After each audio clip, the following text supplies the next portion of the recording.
আলহাজ মৰহুম আমজদ আলী চাহাবৰ যোৱাকালি 6:40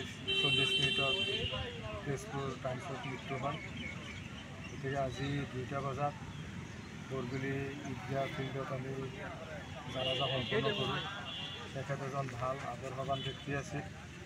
আজি তেখেতৰ মৃত্যুত আমাৰ গোটেই বৰগুলি অঞ্চলৰ মানুহখিনি মৰ্মাহত হৈছে আৰু আমি জানাজাতো বহুত মানুহ ইয়াত আমি উপস্থিত থকা দেখা পাইছোঁ। আৰু তাৰ পৰাই প্ৰমাণ হয় যে তেখেতে সকলো বৰগুলি মানুহৰ অন্তৰ জয় কৰি চলিব পাৰিছিল।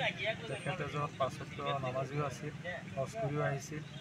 ৰাজনৈতিকভাৱে অসম গণ পৰিষদত 85 চনতে তেখেত দলৰ দায়িত্ব লৈ বৰগুলিত নেতৃত্ব দিছিল আৰু তেখেতৰ নেতৃত্বত বৰগুলিৰ বিভিন্ন অনুষ্ঠান প্ৰতিষ্ঠান ৰাস্তা ঘাট ব্যক্তিগতভাৱে মানুহৰ সুবিধা চাকৰি বাকৰি ইত্যাদি ধৰণৰ কামবিলাক তেখেতৰ দ্বাৰা আমাৰ এই অঞ্চলত হৈছিল আৰু বহুত মানুহে তেখেতৰ পৰা উপকৃত হৈছিল। গতিকে তেনে এজন ব্যক্তি আজি আমাৰ মাজৰ পৰা হেৰাই গ'ল। আমি তাৰ কাৰণে গোটেই বৰগুলি অঞ্চলৰ মানুহ আমি মৰ্মাহত। আমি গতিকে দ্বিতীয়বাৰ যে আৰু তেনেকুৱা এজন ব্যক্তি পাম তাৰ কাৰণে আমি চিন্তিত হৈ আছোঁ। কাৰণ তেখেত এজন 5 ওয়াক্ত নামাজেই নহয়, তেখেত বহুত আদৰ্শৱান ব্যক্তি আছে। তেখেত এজন জ্ঞানী গুণী মানুহ আছিল আৰু বেমাৰ থকা অৱস্থাতো তেখেতে নামাজ কাজা কৰা নাছিল।